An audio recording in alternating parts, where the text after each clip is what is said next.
Remember being all super stoked about the preseason? Not just the part where they were 3-0 and did everything right with the first teamers. It had a lot to do, you'll recall, with this summer's draft class. Yeah, right. Remember them? That part's a little harder. Good morning to you.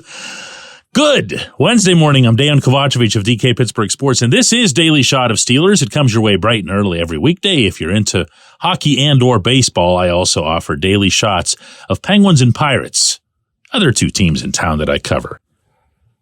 This team will resume practicing, actually begin its official week of practicing today in advance of the Sunday game in Los Angeles against the Rams. Yesterday was Mike Tomlin's press conference with us evil, annoying reporter types. And probably the headline that emerged from that was a wishy-washy, nonetheless actual endorsement of Dan Moore as the starter at left tackle. Now, Moore was with the first teamers Monday in the first session coming out of the bye week. And while Tomlin acknowledged that, and in fact, acknowledged that Moore looked good per Tomlin's assessment in that work, this is what he had to say as far as Moore being the starter.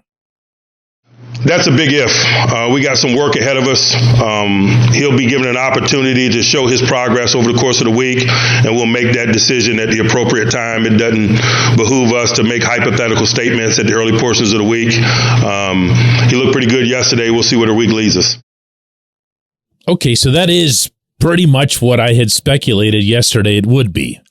He's trying to push a lot of different people's buttons. He wants to make sure that everybody at every position, at least the ones he doesn't 100% trust in that capacity, meaning, the obvious exceptions, TJ Watt, Minkah Fitzpatrick, etc. He wants to make sure that they're just firing on all cylinders, fearing for their jobs, playing for their lives. He sees that as a big, maybe the biggest part of his role as a head coach. However, as I also mentioned yesterday, doesn't mean he's making the right decision or putting the right player on the field. In fact, if you want to take this concept and really stretch it out, these kids that we saw in the preseason were legitimately exciting. They showed very real potential. They made you believe, whether it was correct or not, whether it was the right context or not, or too small a sample size, doesn't matter. They made you believe, I'm talking about, that there was a great group coming in to augment with the current group, and that together they were just going to be on this collective mission, and it was going to be fun. Remember the term fun being thrown around left and right? This is going to be fun. Yeah, that's fun. Did you see this play over here? That was fun. But when you put all of these players together from this draft class and you come up with the entire list, I'm just going to read it to you. This is what's become of them through the bye week. Roderick Jones, obviously, doesn't have a starting job, even though in his one and only start, the most recent game against the arch rival, he was, by every attainable measure, perfect at left tackle. 0 sacks, 0 quarterback hits, 0 quarterback pressures, and, by every accounting, pretty efficient on the run block. Doesn't matter. What's the priority for the head coach? You heard it. It's to let Moore have a chance to win his job back coming off an injury. It's some sort of principle thing. He would later acknowledge exactly that. He thought it was okay to say that out loud. That's how strongly these guys are stuck in, not their ways, but the way, the Steelers' way. I keep telling you guys, that's the priority here. Above winning. It just is. Joey Porter Jr., same situation. Same exact situation. All you have to do is look at Pat Peterson's numbers. Look at his missed tackles, among the worst in the National Football League for his position. Look at the coverage or lack thereof. He's not who he used to be, so I'm trying to phrase this respectfully, because he once was what Tomlin apparently still thinks or hopes that he is. Whereas Porter's numbers, again, small sample size, limited duty in critical situations, but when he's been out there, they're only throwing at him on 1 of every 10 possible coverage snaps, and when they do, he's winning. And he's winning thoroughly. He's winning almost as much as Jones is at left tackle. Why is Joey not starting? Don't overthink it. Same thing. Tomlin would end up suggesting in his press conference that sometimes it's about who you've got to beat out. Really? Because at least from my vantage point, the only thing that Joey has to beat out at his position is the name. It's Peterson's name. It's Peterson's brand. It's Peterson's reputation. It's what Peterson and his potential presenters will have to deal with in Canton. But it's not the player. And again, the other thing is the priority. Go right down the list. Keanu Benton. You would think he would have had a world of opportunity with Cam Hayward out. Really hasn't. They keep kind of moving him in, and everyone keeps saying, yeah, he's doing great, arrow up. All right. Still not out there. Still not out there regularly. Darnell Washington. Oh, we were all fired up. I'm not exempting myself from any of this, by the way. We were all fired up for Darnell. Massive tight end. What a weapon this guy could be. Pat Freiermuth goes down. Zach Gentry hasn't been here all year. Darnell is the last tight end standing, still doesn't get utilized.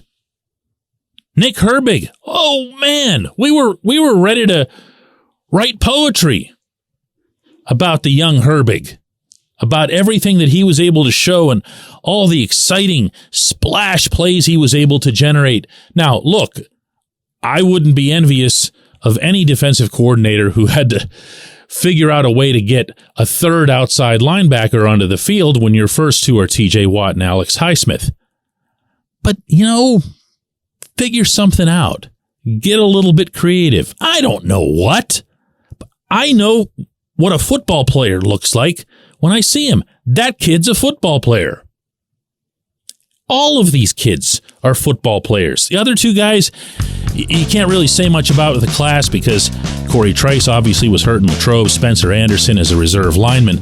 But these first 5, this was supposed to be the start of something, and they're not even being allowed to get started. When we come back, J1Q. This segment of Daily Shot is brought to you by our good friends at Mike's Beer Bar. They're located on Federal Street, directly across from PNC Park. Mike has more than 500 beers on tap, including from more than 50 local breweries. Stop in and say hello. Tell Mike we sent you. Mike's Beer Bar.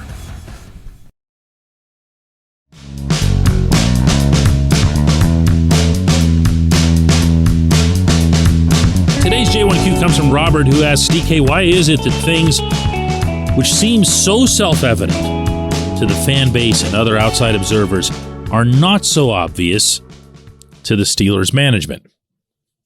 Now, I'm going to sound like a head case to you here, given what I just discussed in the opening segment and what I'm about to say now. But I always try to keep what I'm about to say now in mind in any criticism that I levy in the direction of a player, a coach, a GM, an owner, anybody associated with the team. Know why? They do legitimately have tons and tons and tons, infinitely, exponentially more information than any of us could ever have. There are people in my line of work who refer to themselves as insiders. I'm the insider. I'm your insider. Well, they're not. Okay? They're not on the inside. I'm not on the inside. I've been covering this team for more than a couple of decades now. I'm not on the inside. No one is, unless you're actually on the inside. Because in that building on South Water Street, there is so much actual information, background, data that goes beyond what we see in the games. What could that possibly mean? You're wondering. I mean, because I'm seeing the guy and he stinks and I've had enough of him. Okay, well, sometimes that actually is enough. Conversely, when you see somebody playing well, the way these kids did through the preseason, when you see them doing things that show that they've got potential, you have bona fide reason to be excited because you saw that thing. You witnessed it with your own eyes. And it can't be manufactured or replicated. But what if, and I'm being completely hypothetical here, so don't read some sort of conspiracy theories into this. This is completely made up. But what if one or more of these players has some kind of issue that we don't know about? Maybe it's a health issue. Maybe they don't really try all that hard. Maybe they're not focused in the classroom settings. Now you can say, well, so what? They're football players. Put them on the field. Let them play. Well, you can do that to an extent. But to have them commit to being starters for the team, to have them commit, and I don't mean having the team commit them. I mean them committing. I meant that exactly the way I stated it. To being part of that group of 11 that takes the field, that has each other's backs, that's all giving the same level. Stuff that Troy Polamalu used to talk about a lot with the defensive guys. You're out here with us now. You're either with us or you aren't. Once you're out here, you're all the way in, okay? If a player doesn't have that, that's not going to be knowledge that often makes it outside those four walls. It just isn't, no matter how insidery any of us in the media world think we are. So there's always, always, always going to be a gross, epic, grand scale chasm in the amount of information that they have versus what we have. And I know that. I'm aware of it. I respect it.